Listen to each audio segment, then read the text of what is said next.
Welcome to Indigenous Threads. I am Giustamente Boccani. This season is dedicated to Indigenous women and climate change. Welcome everybody to another session of the Indigenous Threads podcast, dedicated this time to two guests, Saengrawee Suweerakan or Saeng from the Shan people and Pragyaa Rai from the Rai people. Thank you so much for being here. Thank you. My name is Saeng. I belong to Shan and I am based in Chiang Mai, northern of Thailand.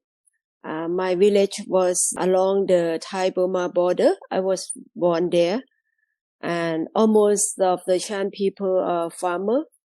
I start my work in the Shan human rights defender since 1999, since the Shan Women Action Network was formed on that time. And I'm joined with the Indigenous Women Northern of Thailand in 2018. And now I am a representative of the Indigenous Women Network of Thailand in NIWA, Network Indigenous Women in Asia. I am the steering committee of NIWA. Thank you so much, Saeng. Such an honor to have you here. What an array of beautiful initiatives you're part of. Pragyaa, would you also introduce yourself? Yeah, absolutely. My name is Pragyaa Rai and I'm from the Rai Indigenous community in Nepal. I have been supporting the Indigenous women's movement and the work of my fellow Indigenous sisters across the Asia region for many years, especially through my work with Asia Indigenous Peoples Pact and the Network of Indigenous Women in Asia, NIWA. But currently I'm with the Equality Fund Canada, which is a global feminist fund. It also has a commitment to intersectionality, including Indigenous women as the priority groups to access the funding resources. The Rai Indigenous community is one of the many Indigenous communities in Nepal, and our origin story is rooted mostly in our relationship with the land and our ancestors and our traditional beliefs. It's not well documented, but according to our oral traditions, Rai communities were originally semi-nomadic groups who made a living by practicing shifting cultivation and hunting. And we are mostly settled in the hills of eastern Nepal. And our people are primarily located in the hills and mountains of eastern Nepal with a bit of smaller populations in India, Bhutan, and Myanmar. So yeah, it's great to be here, especially with my sister Saeng, who I have not seen since last year, and I'm really excited to be part of this conversation. Thank you, Justo. Thank you so much, Pragyaa. So, Saeng, you mentioned that the Shan people are farmers, and I was hoping you could tell us a bit more about them. I know that being an activist and working internationally, you move a lot, but I wonder if you also get to spend time with your people and if you want to share something about that. Yeah, well, our Shan people along the border, they are farmers. We grow rice, corn, beans, and vegetable or fruit. We are in the government land reservation. The land has no document. That is the challenge for the indigenous people who live along Kok River. Around there, it's not only Shan.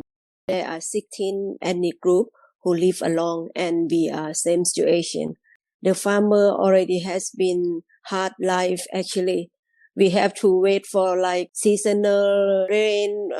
Everything depends on the climate to survive because we cannot control the weather. We cannot control the plant that we grow. Also the development project in the local area.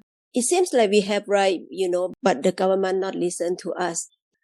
Absolutely. The struggle of the Shan people along the border and along the river, the Kok River that you've been speaking about recently at the UN Water Conference.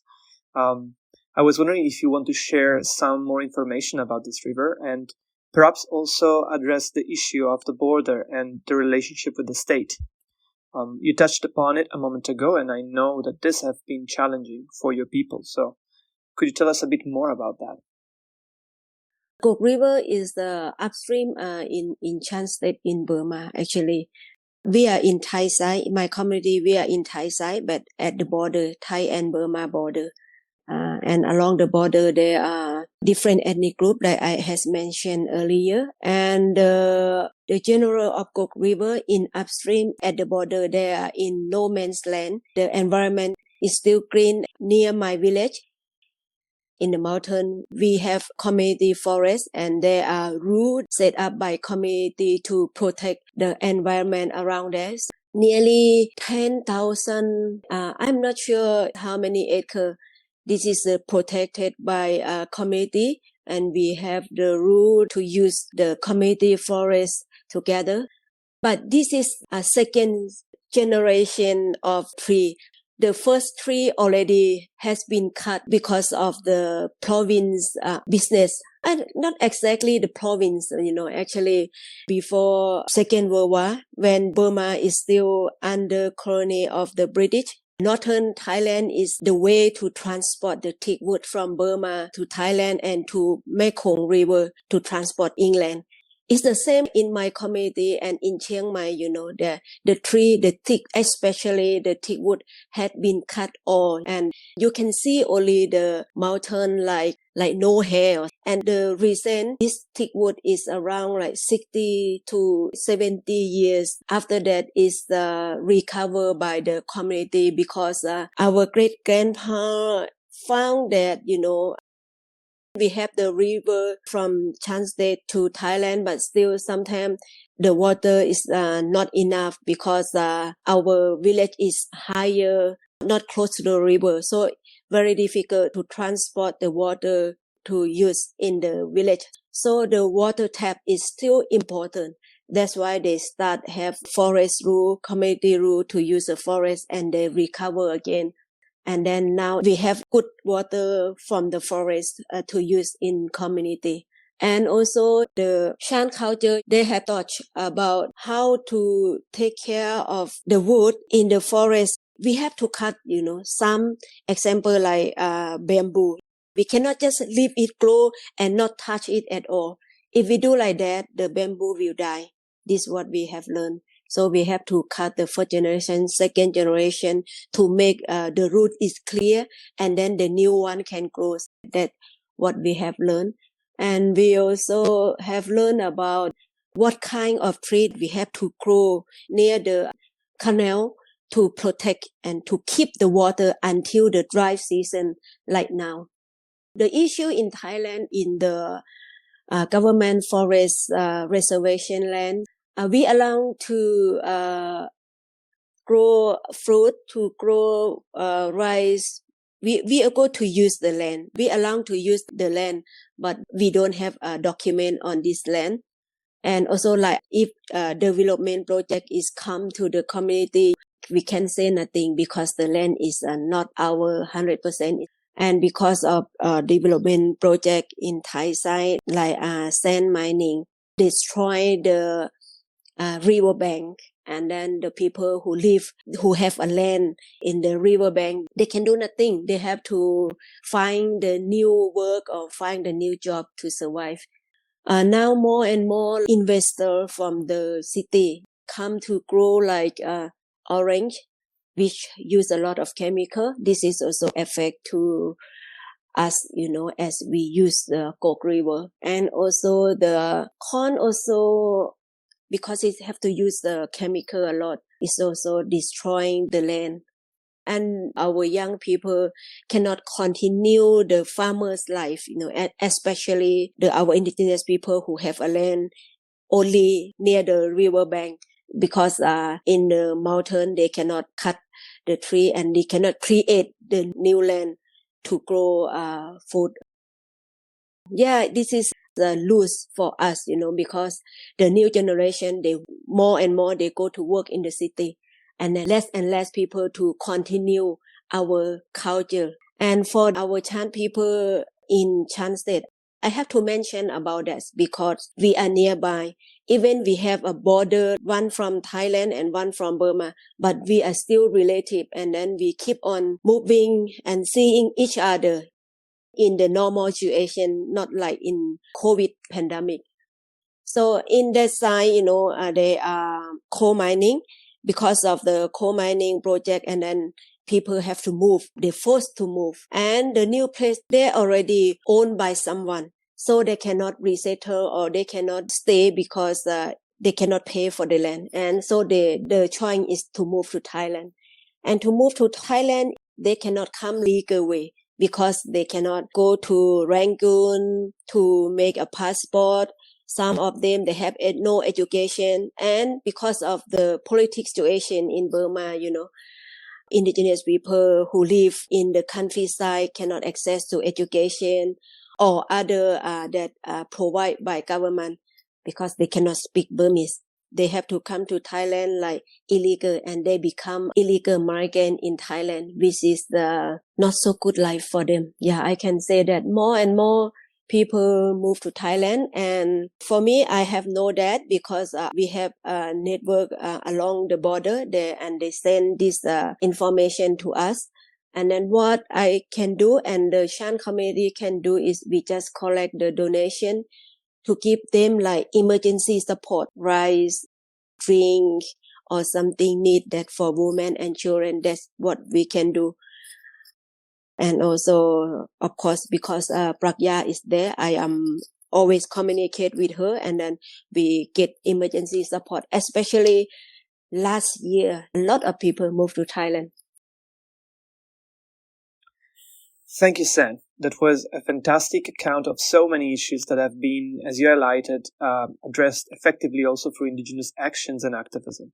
So I'm wondering if Pragyaa, you want to add something to these comments, either on the same situation or other things happening across the region.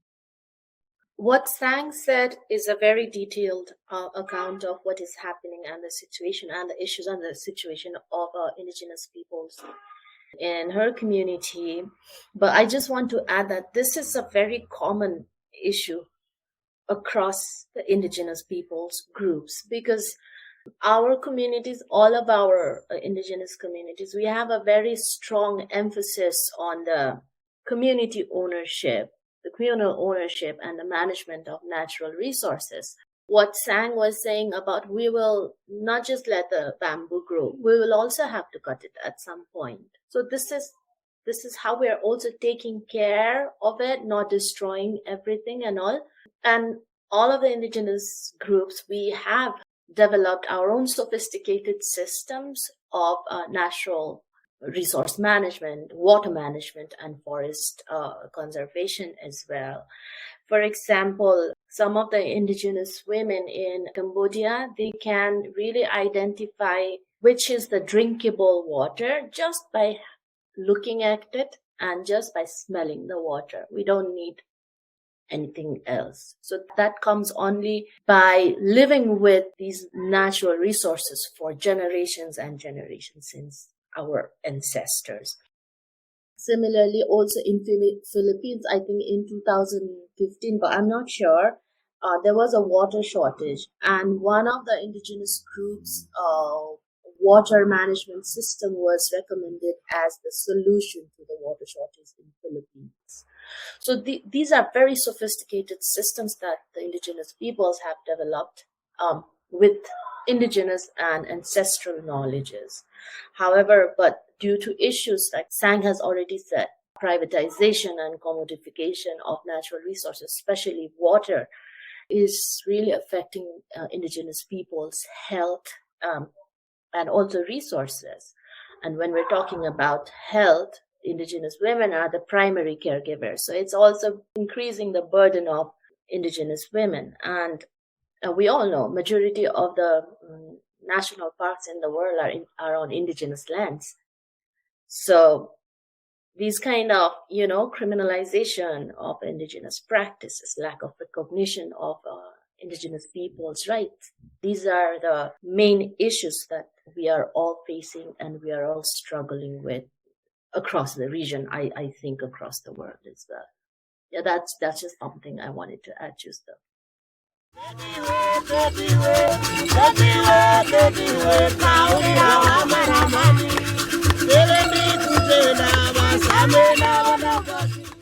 Absolutely, and as you say, this is a situation that comes up a lot across the world.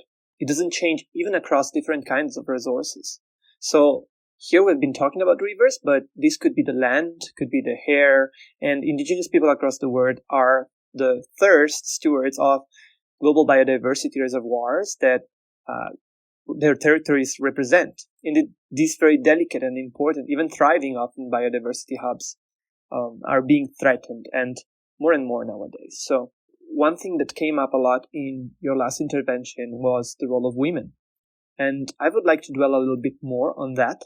And you also mentioned different generations of indigenous women and the role of traditional knowledge and activities. So I think it would be great if you could spend a few more words on this. And if you could also share something of your experience as an indigenous woman and perhaps about your role in your community and how you see traditional knowledge being transported from one generation to another, and what are the challenges in maintaining this knowledge and coordinating the activity of indigenous women to fight these challenges. So I don't have to speak about the Rai indigenous community to which I belong, because like I said, it's across all the indigenous groups. Climate change is affecting our sisters, our indigenous women, in a very unique way. And because we are our sisters and mothers and grandmothers, they often hold really the key to the traditional knowledge and practices. And they're the ones transferring these knowledge and practices to the younger generation. It's about everything all related to agriculture or natural resource management or anything that is there. So one of the most significant impacts I can talk about, maybe Saeng will add more later, is the disruption of traditional livelihoods, which is mostly under the domain of women. And the women in our community are responsible for a range of activities, including farming, gathering products, water collection, everything. So as that climate change alters the weather, the ecological systems and everything, it makes these activities very difficult for indigenous women. For instance, now indigenous women especially have to travel further to collect water, find new resources, and really to adapt to changing patterns as well. And like I already said, the burden of caring for the family in the community itself is mostly women. And the impacts of the climate change, when it intensifies, women, they will have to increasingly shoulder the burden of maintaining food security and taking care of the vulnerable groups, children, sick people, and elderly. So yeah, that's something I can say right now. Maybe Saeng, you might want to add something from your community. Oh yeah. When I was young, in the day I go to the school, and in the evening I learn Shan at the temple. And sometimes in the weekend, the teacher took us to the river to learn the environment along the river. Also, sometimes go with my mother, because my family, we have the land in the river bank. And what I have learned is what food, what vegetable we can grow in the riverbank, because in the rainy season there are flooding every year. And before flood is good, all the good soils come to the land. Oh, I love that, because we have good vegetable. We have, especially cold season, we have a lot of vegetable that we don't need to use chemical at all to have a good vegetable. Not like now. Now everything, even you pour a lot of water, but the vegetable is not grow, not as before. I also have learned riverbank how to find the good water, clean water, from to see the sand and the stone near the river. And also because the water is different, and some is very deep, to swim from 20-30 meters, it's just like simple, when I was young, it's very easy. It's to learn how to swim. It's a community center, not only for Shan people, also for other indigenous group that use the same river. We also learn from other indigenous group what kind of vegetable that is good after the flood. And now what I have seen, some we have lost some seed, after the development project come to the community, I know that government, they might want more money for development, not only in the community, also for other group in the city. But, this is the effect to us. We have lost some good corn and good vegetable, which I cannot find anymore. This is the effect from the development project. The riverbank is very high now. Before, from the village, we just go smoothly, the river. But now the river is very deep. Every year, the young children die because of they don't know how to swim.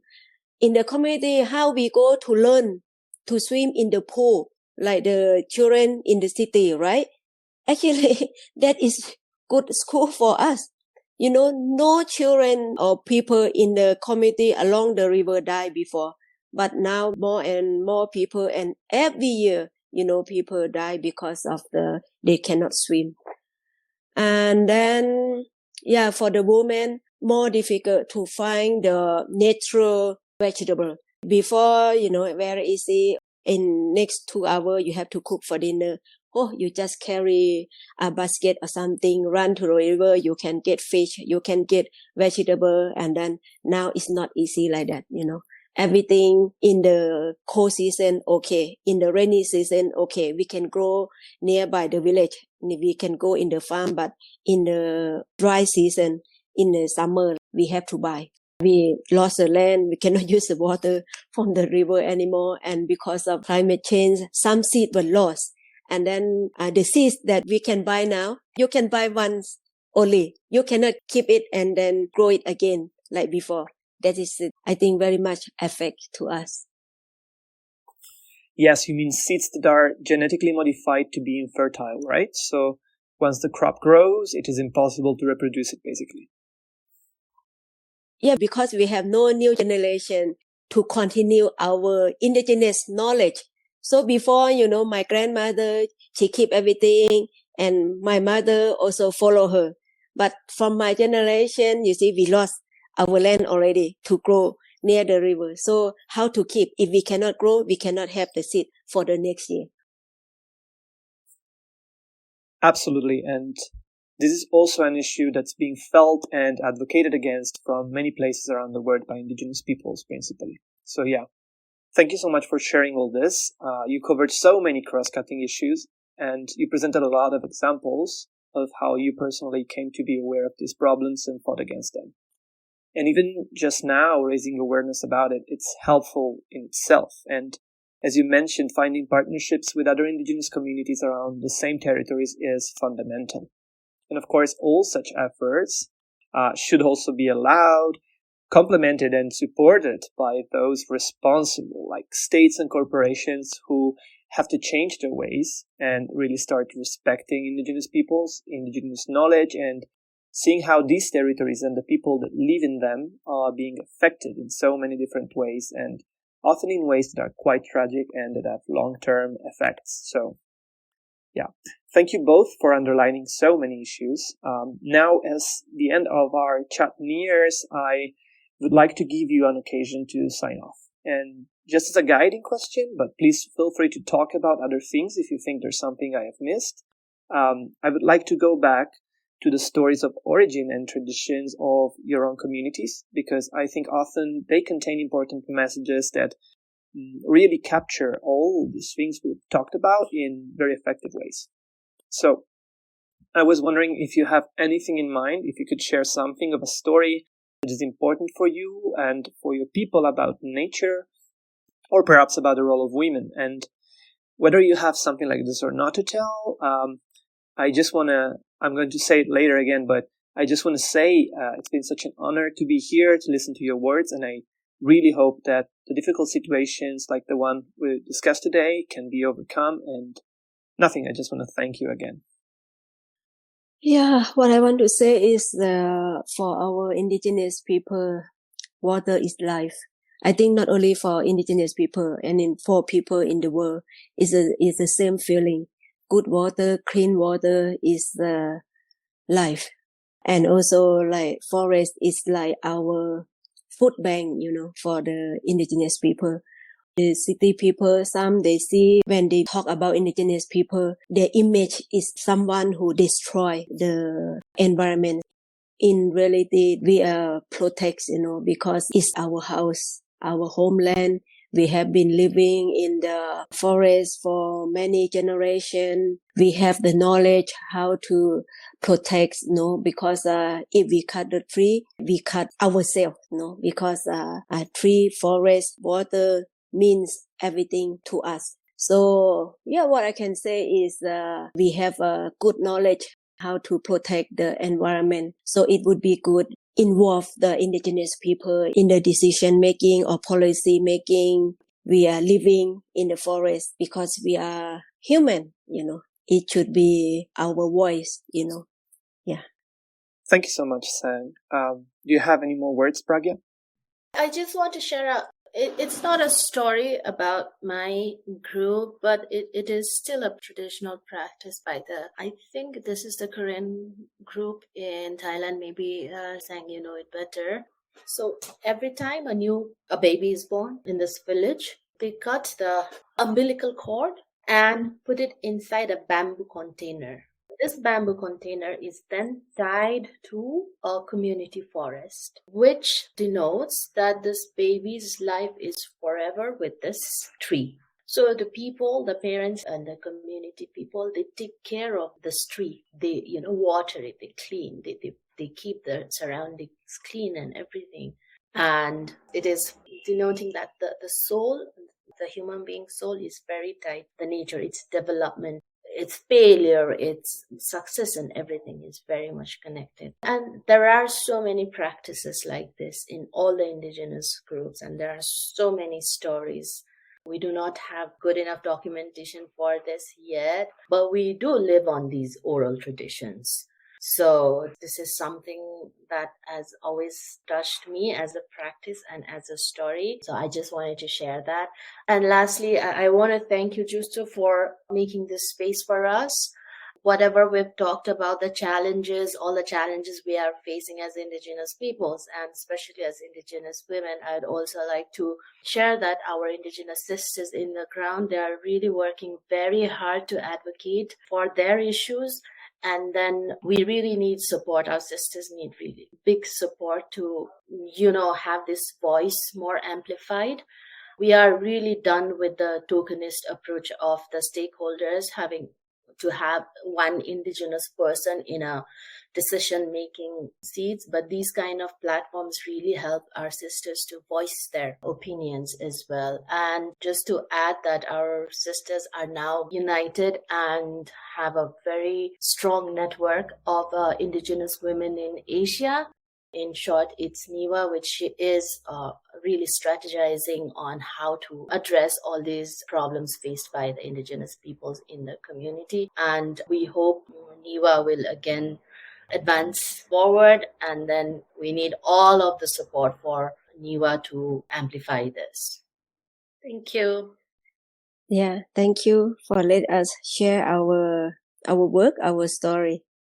Thank you very much. Thank you for your stories, and I really hope we will have other chances to discuss these and other issues.